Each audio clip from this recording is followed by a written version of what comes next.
సంవత్సరం పైనే అవుతుంది, 2 సంవత్సరాల దగ్గరగా ఉంది రాష్ట్ర ప్రభుత్వ పాలన. మరి మీకు ఎలా అనిపిస్తుంది? బాగానే చేస్తాడు, బాగానే చేస్తాడు. జగన్ అంత పరిపాలన కాదు, బాగా బీదోళ్ళకు చూస్తాడు బాగానే. కానీ కాకపోతే ఉన్నోడికే ఇల్లు ఇస్తాడు, లేనోడికి ఇల్లు లేదండి. ఇప్పుడు నేను ఈ ఊరికి వచ్చి 25 సంవత్సరాలు, మా ముగ్గురులో ఎవరికి కొంపలేదు. 70 ఏళ్ళు దాటితే కొంప ఇవ్వమంటాను. మరి మీ ముసలి ఎక్కడ పోయి బతకాలి? రోడ్ల మీద బతకాలా? చెప్పండి మీరు. ఎన్నిసార్లు తిరుగుంటారు ఈ పని నిమిత్తం? 100 సార్లు తిరిగిండండి. చంద్రబాబు హయాంలో పెట్టినా, వైఎస్ గారి హయాంలో పెట్టినా రాలేదు, జగన్ హయాంలో పెట్టినా రాలేదు. వాడు పట్టాలు ఇచ్చిండు. పట్టాలు దేనికి పనికొస్తాయి? ఈ స్థలం ఇది నీదని చెప్తే మేము అక్కడ గుర్తు చేసుకొని ఉంటాం. మాలాంటి వాళ్ళు డబ్బు లేని వాళ్ళు ఏం చేస్తారండి? గుర్చని వేసుకొని ఉంటాం. అది కూడా లేకుంటే నువ్వు నా పట్టాలు నా పేరు మీద, అన్ని మీ పేరు మీద అంటే ఎలా బతుకుతాం మేము? 1వ తారీఖు పెన్షన్ అమలు ఎలా ఉంది? ఇస్తున్నారు? పర్వాలేదండి, పర్వాలేదు. రేషన్ డిపోలో తీసుకుంటున్నారు. డోర్ డెలివరీలు కావాలంటారా, లేకపోతే ఇదే బాగుందంటారా?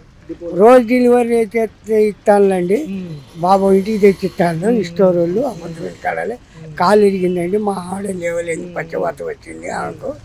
కాకపోతే మాకు గూడు అనేది ఉండాలండి. ఎక్కడ చూపించుకుంటున్నారు? ఏదైనా ఆరోగ్యరీత్యా సమస్య వస్తే ఇప్పుడు ఆరోగ్యశ్రీ లేదు కదా, గతంలో ఉంది కదా, ఇప్పుడు అంటే ప్రైవేట్ ఉంది కానీ చూస్తలేరండి, చూపిస్తలేను. ఏంటంటే నా కాలు కళ్ళు కనపడతలేవు, కళ్ళు చూపిస్తే కళ్ళు కనపడతలేవు.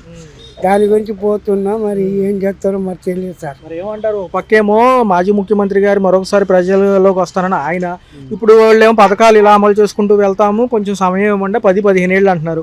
ఉప ముఖ్యమంత్రి పవన్ కళ్యాణ్ గారు కూడా అదే మాట అంటున్నారు. 15 ఏళ్ళు ఇచ్చే ఓపిక ఉందా ప్రజలకి? మరి ఉందండి, ఎందుకంటే మంచితనం చెప్తే ఎవరినైనా మంచిగా కోరుకుంటాను. జనవరి 1 కదా, జనవరి 1 నిమిత్తం కూడా గతంలో ట్రూ ఆఫ్ ఛార్జీలు అని చెప్పి కరెంటు బిల్లులు కట్టేవాళ్ళం. గత ప్రభుత్వాల్లో వాడుకున్న కరెంటు కూడా బిల్లులు వేసేవాళ్ళు. అది కూడా ప్రభుత్వమే భరాయించిద్దని నిన్న ప్రకటించింది. మంచిదేనా? మంచిదేనండి, మంచిదేనండి. మాలాంటి వాళ్ళకు, బీదోళ్ళకు చాలా మంచిదండి. ఇప్పుడు ఉన్నోడికి ఏదైనా 4 కొంపలు ఉన్నోడికి ఉన్నాయి, మరి కొంప లేనోడికి కొంప లేదు. ఇప్పుడు దాదాపు ఎన్ని సంవత్సరాలు? 30 సంవత్సరాలు అవుతుంది దగ్గరికి. పిల్లల పెళ్ళిళ్ళు కూడా చేసిన పిల్లలే.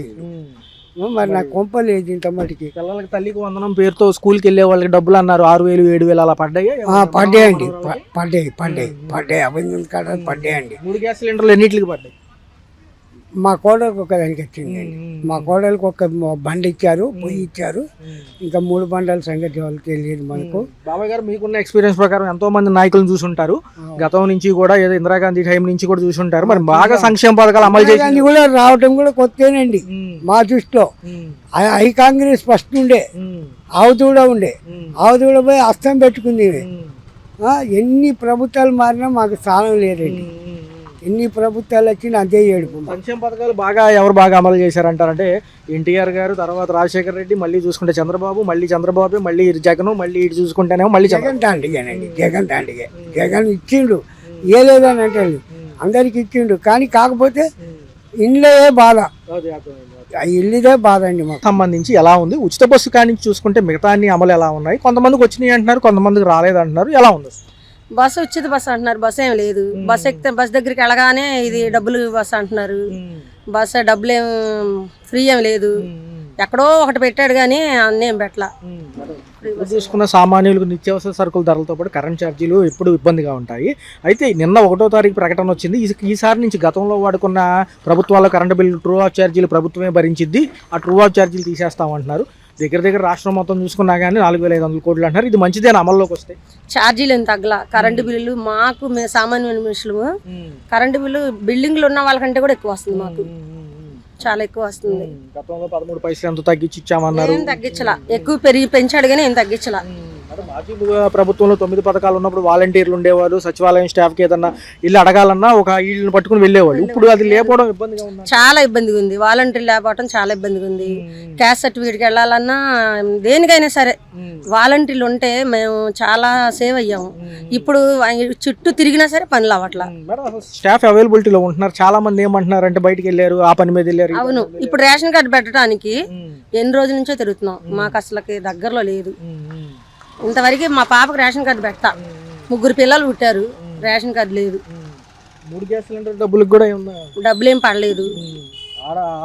మహిళలకి ఏదైతే చెప్పారో 18 సంవత్సరాలు దాటిన వాళ్ళు 1500 సంవత్సరం బారు 18,000 అన్నారు. మరి ఏం లేదు అసలు, అది అసలు దాన్ని ఊసేలేదు ఇప్పుడు. 200 పెట్టి పోస్ట్ ఆఫీస్ లో ఖాతాలు కూడా చాలా మంది తెరిచారు. చేశారు, అసలు దే లేదు. 1500 లేదు, 1800 లేదు, ఆ ఊసే లేదు అసలు. తల్లికి వందనం పేరుతో చేసిన డబ్బులు 7,000 6,000 అని చెప్పి అసలు అది అజా లేదు.